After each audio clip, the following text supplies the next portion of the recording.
Mrs. Rinaldi's Angel by Thomas Ligotti. From time to time during my childhood, the striking dreams that I nightly experienced would become brutally vivid, causing me to awake screaming. The shouting done, I sank back into my bed in a state of super-innervation resulting from the bodiless adventures imposed upon my slumbering self. Yet my body was surely affected by this nocturnal regimen, exercised harshly by visions both crystalline and confused. This activity, however immaterial, only served to drain my reserves of strength, and in a few moments stole from me the benefits of a full night's sleep. Nevertheless, while I was deprived of the privilege of a natural rest, there may also have been some profit gained. The awful opulence of the dream, a rich and swollen world nourished by the exhaustion of the flesh, the world, in fact, as such. Any other realm seemed an absence by comparison, at best a chasm in the fertile graveyard of life. Of course, my parents did not share my feelings on this subject. "What is wrong with him?" I heard my father bellow from far down the hallway, his voice full of reproach. Shortly afterward, my mother was by my side. "They seem to be getting worse," she would say. Then on one occasion she whispered, "I think it's time we did something about this problem." The tone of her voice told me that what she had in mind was not the doctor's appointment so often urged by my father. Hers was a more dubious quest for a curative, though one which no doubt also seemed more appropriate to my suffering. My mother was always prone to the enticements of superstition, and my troubled dreams appeared to justify an indulgence in unorthodox measures. Her shining and solemn gaze betrayed her own dreams of trafficking with esoteric forces, of being on familiar terms with specialists in a secret universe, entrepreneurs of the intangible. "Tomorrow your father is leaving early on business. You stay home from school, and then we'll go and visit a woman I know." Late the following morning, my mother and I went to a house in one of the outlying neighborhoods of town, and were graciously invited to be seated in the parlor of the long-widowed Mrs. Rinaldi. Perhaps it was only the fatigue my dreams had inflicted on me that made it so difficult to consolidate any lucid thoughts or feelings about the old woman and her remote house. Although the well-ordered room we occupied was flush with sunlight, this illumination somehow acted in the way of a wash over a watercolor painting, blurring the outline of things and subduing the clarity of surfaces. This obscurity was not dispersed even by the large and thickly shaded lamp Mrs. Rinaldi kept lighted beside the small divan on which she and my mother sat. I was close to them in an old but respectably upholstered armchair, and yet their forms refused to come into focus, just as everything else in that room resisted definition. How well I knew such surroundings, those deep interiors of dream where everything is saturated with unreality and more or less dissolves under a direct gaze. I could tell how neatly this particular interior was arranged. Pictures perfectly straight and tight against the walls, well-dusted figurines arranged along open shelves, lace-fringed table covers set precisely in place, and delicate silk flowers in slim vases of colored glass. Yet there was something so fragile about the balance of these things, as if they were all susceptible to sudden derangement should there be some upset, no matter how subtle, in the secret system which held them together. This volatility seemed to extend to Mrs. Rinaldi herself, though in fact she may have been its source. Casually examined, she appeared to present only the usual mysteries of old women who might be expected to speak with a heavy accent, whether or not they actually did so. She wore the carnal bulk and simple attire of a peasant race, and her calm manner, indeed, epitomized the peasant quietude of popular conception, her hands folded without tremor upon a wide lap, and her eyes mildly attentive. But those eyes were so pale, as was her complexion and gauzy hair, it was as if some great strain had depleted her, and was continually depleting her of the strong coloring she once possessed, draining her powers and leaving her vulnerable to some tenuous onslaught. At any moment during the time my mother was explaining the reason why we sought her help, Mrs. Rinaldi might have degenerated before our eyes, might have finally succumbed to spectral affliction she had spent so many years fending off, both for her own sake and for the sake of others. And still she might have easily been mistaken for just another old woman whose tidy parlor displayed no object or image that would betray her most questionable and perilous occupation.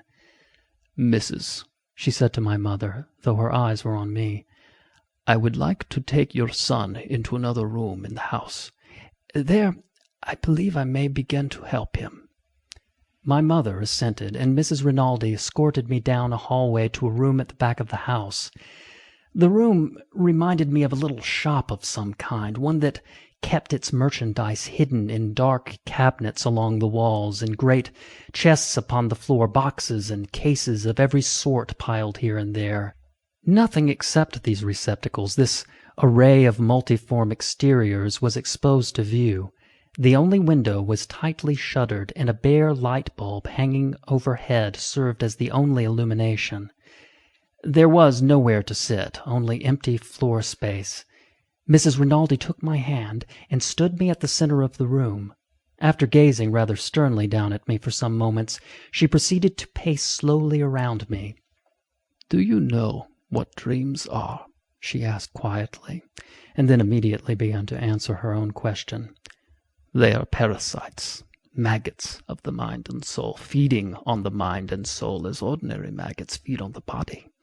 And their feeding on the mind and soul in turn gnaws away at the body, which in turn again affects the mind and the soul, and so on until death. These things cannot be separated, nor can anything else, because everything is terribly inseparable and affects every other thing. Even the most alien things are connected together with every other thing. And so, if these dreams have no world of their own to nourish them, they may come into yours and possess it, exhaust it, little by little, each night. They use your world and use it up. They wear your face and the faces of things you know. Things that are yours they use in ways that are theirs. And some persons are so easy for them to use, and they use them so hard. But they use everyone, and have always used everyone, because they are from the old time, the time before all the worlds awoke from a long and helpless night. And these dreams, these things that are called dreams, are still working to throw us back into that great mad darkness, to exhaust each one of us in our lonely sleep, and to use up everyone until death.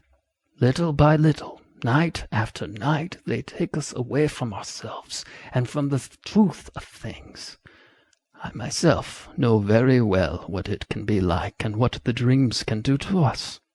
They make us dance to their strange illusions until we are too exhausted to live. And they have found in you, child, an easy partner for their horrible dancing." With these words, Mrs. Rinaldi not only revealed a side of herself quite different from the serene, wise woman my mother had seen, but she also took me much deeper into things I had merely suspected until that day in the room where chests and strange boxes were piled up everywhere and great cabinets loomed along the walls. So many tightly closed doors and drawers and locked-up lids with so many things on the other side of them. "Of course," she went on, "these dreams of yours cannot be wholly exorcised from your life, but only driven back so that they may do no extraordinary harm. They will still triumph in the end, denying us not just the restoration of nightly sleep. For ultimately they steal away the time which might have measured into immortality. They corrupt us in every way, abducting us from the ranks of angels we might have been or become, pure and calm and everlasting. It is because of them that we endure such a meager allotment of years, with all their foulness. This is all I can offer you, child, even if you may not understand what it means, for it's surely not meant that you should fall into the fullest corruption before your time." Her speech concluded, Mrs. Rinaldi stood before me, massive and motionless, her breathing now a bit labored. I confess that her theories intrigued me as far as I could comprehend them, for at the time her statements regarding the meaning and mechanisms of dream appeared to be founded on somewhat questionable assumptions, unnecessarily outlandish in their departures from the oldest orthodoxies of creation. Nonetheless, I decided not to resist whatever applications she chose to make of her ideas.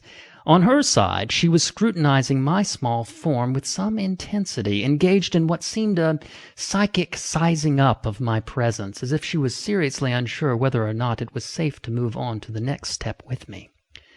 Apparently resolving her doubts, she shuffled over to a tall cabinet, unlocked its door with a key she had taken from a sagging pocket in her dress, and from within removed 2 items: a slim decanter half filled with a dark red liquid, presumably wine, and a shallow, wide-mouthed drinking glass. Carrying these objects back to me, she put out her right hand, in which she held the glass, and said, "Take this and spit into it." After I had done this, she poured some of the wine into the glass and then replaced the decanter in its cabinet, which she locked up once again. "Now, kneel down on the floor," she ordered. "Don't let anything spill out of the glass, and don't get up until I tell you to do so. I'm going to turn out the light." Even in total darkness, Mrs. Rinaldi maneuvered well about the room, her footsteps again moving away from me. I heard her opening another cabinet, or perhaps it was a large chest, whose heavy lid she struggled to push back, its hinges grinding in the dark. A slight draught crossed the room, a brief, drifting current of air without scent and neither warm nor cold. Mrs. Rinaldi then approached me, moving more slowly than she had before, as if bearing some weighty object. With a groan, she set it down, and I heard it scrape the floor inches from where I knelt, though I could not see what it was. Suddenly, a thin line of light scored the blackness, and I could see Mrs. Rinaldi's old finger slowly lifting the lid of a long, low box from which the luminousness emanated. The glowing slit widened as the lid was drawn back farther, revealing a pale brilliance that seemed confined wholly within the box itself, casting not the least glimmer into the room. The source of this light was a kind of incandescent vapor that curled about in a way that seemed to draw the room's darkness into its lustrous realm, which appeared to extend beyond the boundaries of the visible, and made the box before me look bottomless. But I felt the bottom for myself when the whispering voice of Mrs. Rinaldi instructed me to place the glass I was holding down into the box. So I offered the glass to that fluorescent mist, that churning vapor which was electrical in some way, scintillating with infinitesimal flashes of sharp light, sprinkled with shattered diamonds. I expected to feel something as I put my hand in the shining box, easily setting the glass upon its shallow and quite solid bottom, but there was nothing at all to be felt, no sensation whatever, not even that of my own hand. There seemed to be a power to this prodigy, but it was a terribly quiescent power, a cataract of the purest light, plummeting silently in the blackness of space. If it could have spoken, it might have told in a soft and reverberant voice of the lonely peace of the planets, the uninhabited paradise of clouds, and an antiseptic infinity. After I placed the glass of wine and spittle into the box, the light from within took on a rosy hue for just a moment, then resumed its glittering whiteness once again. It had taken the offering. Mrs. Rinaldi whispered, "Amen," then carefully closed the lid upon the box, returning the room to blackness. I heard her replace the object in its tabernacle of storage, wherever that may have been. At last the lights came on. "You can get up now," Mrs. Rinaldi said, "and wipe off your knees. They're a little dirty." When I was finished brushing off my pants, I found that Mrs. Rinaldi was again scrutinizing me for telltale signs of some possible misunderstanding or perhaps misconduct that I might disclose to her. I imagined that she was about to say, "Do not ask what it was you saw in this room." But in actuality she said, You will feel better now. But never try to guess what is in that box. Never seek to know more about it." She did not pause to hear any response I might have had to her command, for she was indeed a wise woman, and knew that in matters such as these no casual oath of abstention can be trusted, all fine intentions notwithstanding. As soon as we left Mrs. Rinaldi's house, my mother asked me what had happened, and I described the ceremony in detail. Nevertheless, she remained at a loss for any simple estimate of what I had told her. While she expected that Mrs. Rinaldi's methods might be highly unusual, she also knew her own son's imagination. Still, she was obliged to keep faith with the arcane processes that she herself had set in motion.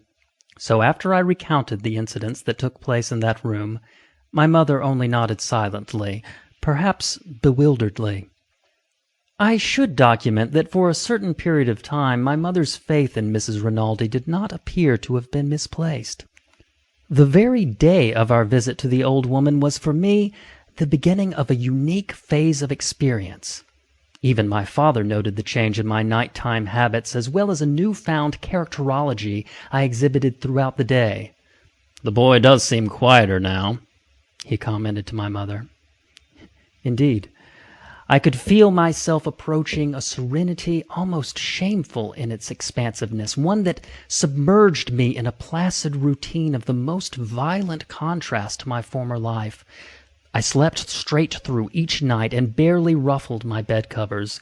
This is not to claim that my sleep was left completely untouched by dreams, but these were no more than ripples on great becalmed waters, pathetic gestures of something that was trying to bestir the immobility of a vast and colorless world.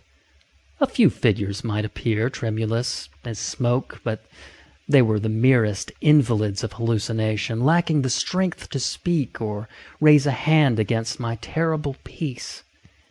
My daydreams were actually more interesting, while still being incredibly vague and without tension. Sitting quietly in the classroom at school, I often gazed out the window at clouds and sunlight, watching the way the sunlight penetrated the clouds and the way the clouds were filled with both sunlight and shadows. Yet no images or ideas were aroused by this sight as they had been before. Only a vacant meditation took place, amusing without subject matter. I could feel something trying to emerge in my imagination, some wild and colorful drama that was being kept far away from me, as far away as those clouds, remaining entirely vaporous and empty of either sense or sensation. And if I tried to draw any pictures in my notebook, allowing my hand all possible freedom in order to find out if it could feel and remember what I could not, I found myself sketching over and over the same thing. Boxes, boxes, boxes. Nonetheless, I cannot say that I was unhappy during this time. My nightmares and everything associated with them had been bled from my system, drained away as I slept. I had been purified of tainted substances, sponged clean of strangely tinted stains on my mind and soul. I felt the vapid joy of a lightened being, a kind of clarity which seemed in a way true and even virtuous. But this moratorium on every form of darkness could only last so long before the old impulses asserted themselves within me, moving out like a pack of famished wolves in search of the stuff that once fed them and would feed them again. For a number of nights, my dreams remained somewhat anemic and continued to present only the palest characters and scenes. Thus, they had been rendered too weak to use me as they had before, seizing as they did the contents of my life, my memories and emotions, all the paraphernalia of a private history, and working them in their way, giving form to things that had none of their own, and thereby exhausting my body and soul. Mrs. Rinaldi's theory of these parasites that have been called dreams was therefore accurate, as far as it went. But she had failed to consider, or perhaps refused to acknowledge, that the dreamer on his part draws something from the dream, gaining a store of experience otherwise impossible to obtain, hoarding the grotesque or banal enigmas of the night to try and fill out the great empty spaces of the day. and my dreams had ceased to perform this function, or at least were no longer adequate to my needs. That appetite I had discovered in myself for banqueting on the absurd and horrible, even the perfectly evil. It was this deprivation, I believe, which brought about the change in the nature of my dreaming. Having such paltry sustenance on which to nourish my tastes, frail demons and insipid decors, I must have been thrown back upon my own consciousness until finally I became fully aware of my dreaming state, an intensely lucid spelunker in the caves of sleep. Over the course of several nights, then, I had noticed a new or formerly obscure phenomenon, something that existed in the distance of those bankrupt landscapes that I had started to explore. It was a kind of sickly mist that lingered about the horizon of each dream, exerting a definite magnetism, a tugging upon the austere scenes that it enveloped from all sides, even hovering high above like an animate sky, a celestial vault that glistened softly. Yet the dreams themselves were cast in the dullest tones and contained the most spare and dilapidated furnishings. In the very last dream I had of this type, I was wandering amid a few widely scattered ruins that seemed to have arisen from some undersea abyss, all soft and pallid from their dark confinement. Like the settings of the other dreams, this one seemed familiar, though incomplete, as if I was seeing the decayed remnants of something I might have known in waking life, for those were not time-eaten towers rising around me, and at my feet there were not sunken strong-boxes crumbling like rotten flesh.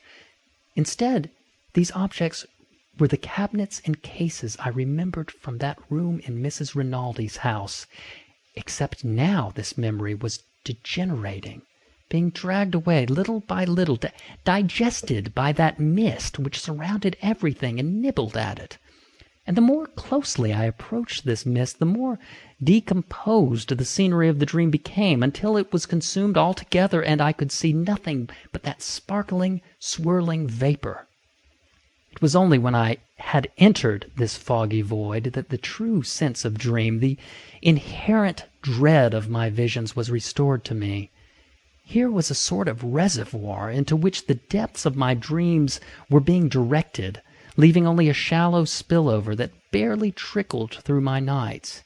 Here, I say, without knowing really what place or plane of being it was, some spectral venue, a vacant lot situated along the back street of sleep, an outpost of the universe itself, or perhaps merely the inside of a box hidden away in the house of an old woman, a box in which something existed in all its insensible purity, a cloudy ether, free of tainted forms and knowledge, freely cleansing others with its sterile grace.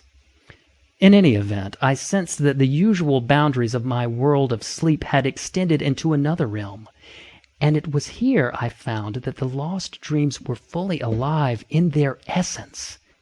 Consumed within that barren vapor which I had seen imbibe a mixture of my own saliva and the reddest wine, they lived in exile from the multitude of unwitting hosts whose experiences they had once used like a wardrobe for those eerie performances behind the curtain of sleep. These were the parasites which forced the sleeper into the dual role of both player and witness in the manipulations of his memories and his emotions, the ungranted abduction of his private history for those reckless revels called dream. But here, in that prison of glittering purity, they had been reduced to their primordial state. Dreams in abstraction, faceless and formless things from the old time that a very old woman had revealed to me. And although they had neither face nor form, none of the multitudinous disguises in which I had always known them, their presence was still quite palpable, all around me, bearing down upon the richly laden lucidity I had brought with me into a place where I did not belong. A struggle evolved as that angelic mist, agent of my salvation, held at bay the things that craved my mind and soul, my very consciousness. But rather than join in that struggle, I gave myself up to this ravenous siege, offering my awareness to what had none of its own, bestowing all the treasures of my life on this wasteland of abstractions. Then the infinite whiteness itself was flooded with the colors of countless faces and forms, a blank sky suddenly dense with rainbows until everything was so saturated with revels and thick with frenzy that it took on the utter blackness of the old time. And in the blackness I awoke, screaming for all the world. The next day, I was standing on Mrs. Rinaldi's porch, watching as my mother repeatedly slammed the door knocker without being able to summon the old woman. But something told us she was nevertheless at home, a shadow that we saw pass nervously behind the front window. At last the door opened for us, but whoever opened it stayed on the other side, saying, "Missus, take your child home. There is nothing more that can be done. I made a mistake with him." My mother protested the recurrence of my sickness, taking a step inside the house and pulling me along with her. But Mrs. Rinaldi only said, "Do not come in here. It is not a fit place to visit, and I am not fit to be looked upon."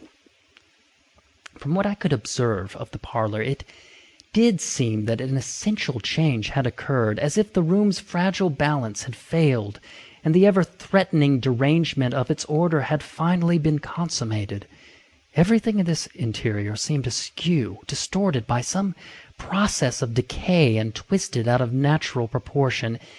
It was a room seen through a warped and strangely colored window. And how much stranger this color appeared when Mrs. Rinaldi suddenly showed herself, and I saw that her once pale eyes and sallow face had taken on the same tint, a greenish glaze, as if something both rotten and reptilian. My mother was immediately silenced by this sight. "Now will you leave me?" she said. "Even for myself, there is nothing I can do any longer. You know what I am saying, child. All those years the dreams had been kept away, but you have consorted with them. I know you did. I have made a mistake with you. You let my angel be poisoned by the dreams which you could not deny. It was an angel. Did you know that? It was pure of all thinking and pure of all dreaming. And you are the one who made it think and dream, and now it is dying. And it is dying not as an angel, but as a demon. Do you want to see what it is like now?" she said, gesturing toward a door that led into the cellar of her house. "Yes, it is down there because it is not the way it was and could not remain where it was. It crawled away with its own body, the body of a demon, and it has its own dreams, the dreams of a demon. It is dreaming and dying of its dreams, and I am dying too, because all the dreams have come back." Mrs. Rinaldi then began to approach me, and the color of her eyes and her face seemed to deepen. That was when my mother grasped my hand to pull me quickly from the house. As we ran off, I looked over my shoulder and saw the old woman raving in the open doorway, cursing me for a demon. It was not long afterward that we learned of Mrs. Rinaldi's death. True to her own diagnosis, the parasites were upon her, although local gossip told that she had been suffering for years from a cancer of some kind. There was also evidence that another inhabitant of the house survived the old woman for a short time. As it happened, several of my schoolmates reported to me their investigations after dark at the house of the old witch, a place where I myself was forbidden by my parents to go.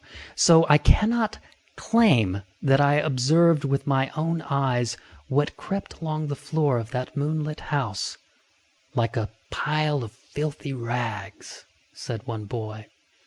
But I did dream about this prodigy. I even dreamed about its dreams, as they dragged every shining angelic particle of this being into the blackness of the old time. Then all my bad dreams abated after a while, just as they always had and always would, using my world only at intervals and gradually dissolving my life into theirs.